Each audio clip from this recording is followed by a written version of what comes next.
செல்லூர் காவல் நிலையம் ஆவணங்களை கொண்டு வாங்கன்னு சொல்கிறாரு. ஆனால் செல்லூர் காவல் நிலையம் ஆவணத்தின் அடிப்படையில் லெட்ரு அனுப்பவில்லை. ரமேஷ் சார் லெட்ரு அனுப்புகிறாருன்னா அவருடைய செல் நம்பர் எழுதணும், அல்லது ஜெயப்பாண்டி சயின்டிஸ்ட்டு இந்த தேதி அன்று அனுப்பியிருக்கேன் லெட்ரு. எப்படி இதிலிருந்து இந்த தேதியிலிருந்து நேற்று வெள்ளிக்கிழமை வரைக்கும், அதாவது 5ஆம் தேதி வெள்ளிக்கிழமை 6வது மாதம், ஒரு ஃபோன் கால் கூட ஜெயப்பாண்டிக்கு பண்ணவில்லை. ஒன்றே நான் அனுப்பின லெட்ரு கிடைச்சிருச்சுன்னு எனக்கு ஃபோன் பண்ணி அவங்க தகவல் சொல்லவில்லை. ஜெயப்பாண்டி வெள்ளிக்கிழமை அன்று உங்களுக்கு லெட்ரு கிடைக்கும், அந்த லெட்டரை வாங்கிக்கிட்டு 10 மணிக்குள்ளே செல்லூர் காவல் நிலையம் வரணும் என்று ஒரு ஃபோன் கால் செய்யவில்லை. அப்போ முறைப்படி ஒரு காவல்துறை அதிகாரி இதை செய்ய மறந்தது ஏன்? அப்படி செய்து விட்டு ஆவணங்களை கொண்டு வான்னு சொல்கிறார். ஜெயப்பாண்டி சயின்டிஸ்ட்டு 45 வருஷம் நான் வீட்டை ஆண்டு வந்திருக்கிறேன் என்றால் அதில் ஒத்தி வைத்த பரமு சேகர் உயிரோடு இருக்காங்க. ஒச்சு 7 வருஷம் குடியிருந்தவர், அவரும் உயிரோடு இருக்கார். சின்னசாமி பேச்சியம்மா அவங்க அப்பா இறந்து போயிட்டார். சின்னசாமி பேச்சியம்மா அவங்க அப்பா மாய்த்தவர் இறந்து போயிட்டார். நான் 5000 ரூபா 40 வருஷம் முன்னாடி நான் 5000 ரூபா கொடுத்ததுக்கான ஆதாரம் அஹிம்சாபுரம் 4வது தெருவு செல்வராஜ் பஞ்சமாவுடைய மகன் சுந்தன் இருக்கிறான் உயிரோட. இந்த ரமேஷ் காவல்துறை அதிகாரி செல்லூர் அவர் என்ன சொல்லணும், அந்த சாட்சியெல்லாம் கூட்டு வாப்பான்னு ஒரு ஃபோனு மூலமாக எனக்கு தகவல் கொடுத்தா நான் கூட்டு வந்துடுவேன். அதே மாதிரி ஜெயப்பாண்டி உனக்கு லெட்ரு அனுப்பிச்சிருக்கேன், வியாழக்கிழமை 3ஆம் தேதி கையெழுத்து போட்டு 4ஆம் தேதி லெட்ரு அனுப்பிச்சிருக்கேன், உனக்கு 5ஆம் தேதி வெள்ளிக்கிழமை உனக்கு கிடைத்து விடும், அதை எடுத்துக்கிட்டு நேராக செல்லூர் காவல் நிலையம் வா என்று ஃபோனு மூலமாகவோ அல்லது செல்ஃபோன் மூலமாகவோ எனக்கு தகவல் கொடுத்துருக்கலாம். நானே நேரடியாக போயிருக்கும்போது என்னங்க சார் 27ஆம் தேதி அனுப்பியிருந்தேன் லெட்ரு, எந்த பதிலும் எனக்கு கிடைக்கலன்னு சொல்லி செல்லூர் காவல் நிலையத்துக்கு போகும்போது ரமேஷ் சார் என்ன சொன்னார், ஃபோன் நம்பர் எழுதலைங்கன்றார். எங்கள் ஃபோன் நம்பர் என் நம்பர் எழுதியிருக்கேன்ல, லெட்ருக்குரியவனுக்கு தானே நீங்கள் ஃபோன் பண்ணி சொல்லணும் அப்படின்னு சொன்னேன். சரி உங்கள் லெட்ரு மூலமாக வருங்க. சரி சார் நான் லீவ் போட்டு நாளைக்கு வரட்டுமாண்டேன். லீவ் போட்டுலாம் நீங்கள் வரக்கூடாது, நீங்கள் வேலைக்கு போங்க, நான் உங்களுக்கு லெட்ரு மூலமாக உங்களுக்கு தகவல் கொடுக்குறோம் அப்படின்ட்டாங்க. இப்போ இந்த வெள்ளிக்கிழமை லெட்ரு எனக்கு வருது என்றதை நான் எப்படி தெரிந்து கொள்வது? லெட்ரு வெள்ளிக்கிழமை, அதாவது வியாழக்கிழமையே எனக்கு ஃபோன் பண்ணி லெட்ரு வருதுங்க, வெள்ளிக்கிழமை உங்களுக்கு கிடைக்கும், அதை வாங்கிட்டு 10 மணிக்கு வந்துடுங்கன்னு சொல்லி ரமேஷ் எனக்கு ஃபோன் பண்ணியிருந்தா தகவல் கொடுத்துருந்தா நான் கண்டிப்பாக லீவ் போட்டு தபால் ஆஃபீஸில் போய் உக்காந்து எப்படா அந்த தபால் ஆஃபீஸ்காரங்க திறப்பாங்கன்னு பார்த்து அந்த தல்லாவளம் தபால் ஆஃபீஸில் போய் வாங்கிக்கிட்டு நேராக செல்லூருக்கு வந்திருப்பேன். இதில் ஆவணங்களை கொண்டு வாங்கன்னு சொல்கிறீங்க, இதில் என்ன போட்டிருக்குது? எப்படி நான் ஒரு 45 வருஷம் அந்த வீட்டை வச்சுருக்கேன்னா, அந்த வீட்டை நான் வச்சுருக்கும் போது இந்த ஆற்று ஓரம் ரோடு கிடையாது, ஆற்று ஓரத்தில் ரோடு கிடையாது. ஆனால் இந்த ரோடு வந்தது பிறகு தான் சின்னசாமி பேச்சியம்மா அவங்க பேரில் இருக்குது, எனக்கு சொந்தம்னு வர்றீங்க. அப்போ 40 வருஷமும் நீங்கள் கோமாவில் இருந்தீங்களா? 40 வருஷமும் வெளிநாட்டில் இருந்தீங்களா?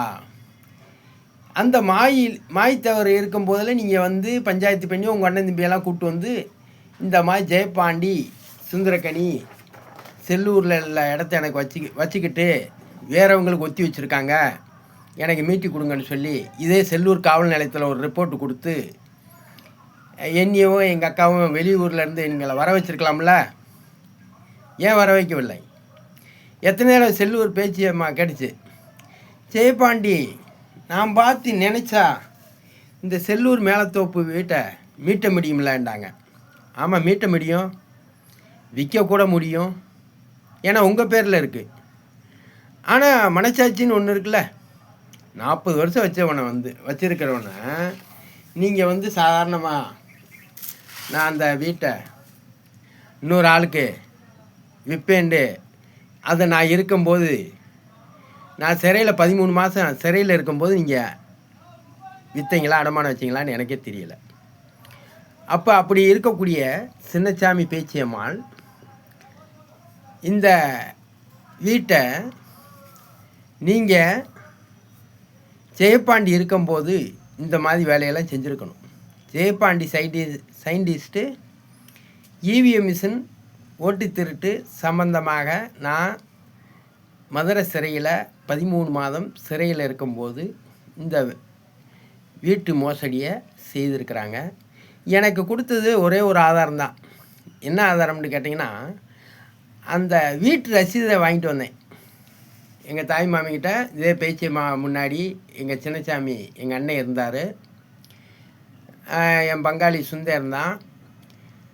எங்கள் அண்ணன் பேர்லேயே இருக்கட்டும், எங்கள் மதினி பேர்லேயே இருக்கட்டும், நான் இந்த வீட்டு ரசீதை மட்டும் கட்டிக்கிட்டு நான் அந்த வீட்டில் எங்கள் அக்காவும் நானும் குடியிருந்துக்கிறோம், உங்களுக்குரிய காசை நான் அக்காட்டையும் வாங்கி கொடுத்துட்றேன் அப்படின்ட்டு நான் அந்த வீட்டு ரசீதை மட்டும்தான் வாங்கிட்டு வந்தேன். அந்த வீட்டு ரசீதமும் எங்கள் அக்காட்ட இருந்து நான் சிறையில் இருக்கும்போது இங்கே சண்டை போட்டு அந்த வீட்டு ரசீதமும் வாங்கி போயிட்டாங்க சின்னசாமி பேச்சியம்மா. என்னன்னு ஏக்கா கொடுத்தேன்னு கேட்டேன். இந்த மாதிரி அசிங்கமாக பேசுனா அந்த ரசீதை கிழிச்சு தூக்கி எறிஞ்சிட்டு அவன் மூஞ்சில் சிலது கிளியாமல் இருந்துச்சு, அதெல்லாம் எடுத்துக்கிட்டு போயிட்டா அப்படின்னு எங்கள் அக்கா சொல்லுது. அப்போ அந்த வீட்டு ரசீது கூட என்கிட்ட இருந்தாலும் கொஞ்சம் மிஸ் ஆகி போக முடியும். எங்கள் அக்காட்ட கொடுத்து வச்சுருந்தேன், நீ இதை கட்டிக்கக்கா, நான் வெளியூரில் இருக்கிறேன் அப்படின்ட்டு நான் எங்கள் அக்காட்ட கொடுத்துட்டு போயிட்டேன். அப்போ இவ்வளவு காலமும் நீங்கள் என்ன கேட்கணும், செல்லூர் காவல் நிலையம் சின்னசாமி பேச்சியம்மா வாங்க, இந்த 40 வருஷமே நீங்கள் எங்கே போனீங்க? ஆஸ்பத்திரியில் கோமாவில் இருந்தால் அடையாளம் காமிங்க. இல்லை வெளிநாட்டில் இருந்தீங்களா? இல்லை இந்த ஜெயபாண்டி சயின்டிஸ்ட்டு 13 வருஷம் ஒரு ஆளுக்கு ஒத்தி வச்சுருக்கான், பரமு சேகருக்கு. அதே மாதிரி 7 வருஷம் என்ற செல்வத்துக்கு ஒத்தி வச்சுருக்கான். இந்த அடுத்தவங்களுக்கு ஒத்தி வைக்கும்போது நீ போய் செல்லூர் காவல் நிலையத்தில் ஒரு ரிப்போர்ட் கொடுத்து ஏன் இந்த மாதிரி பிரச்சனை பண்ணாமல் இருந்திருக்க? அப்போ சின்னசாமி பேச்சியம்மாவுக்கு செல்லூர் காவல் நிலையம்னா என்னன்னு தெரியும். எப்படி? ஏன்னா எங்கள் அண்ணனை அடிக்க ஒரு தடவை ஒவ்வொரு ஸ்டேஷன்லையும் போய் கூப்பிட்டு வருவாங்க. எங்கள் வீட்டுகளில் எந்த ஒரு மதினியும் எங்கள் அண்ணன் பொண்டாட்டியோ யாருமே போலீஸ் ஸ்டேஷனுக்கு அதிகமாக போனது கிடையாது. ஆனால் சின்னசாமி பேச்சியம்மாள் போலீஸ் ஸ்டேஷன்னா என்னன்னு தெரியும், அப்பாவி கிடையாது. அதனால் தயவுசெய்து இதை தமிழ்நாடு முதலமைச்சருக்கு நான் அதை அனுப்புகிறேன். இன்றைக்கி சனிக்கிழமை 6ஆம் தேதி. இன்று செல்லூர் காவல் நிலையத்தில் போய் உயிரோடு இருக்கிறவங்க சாட்சியை கூப்பிட்டு வரணுமா என்னன்னு விளக்கம் கேட்க போகிறேன்.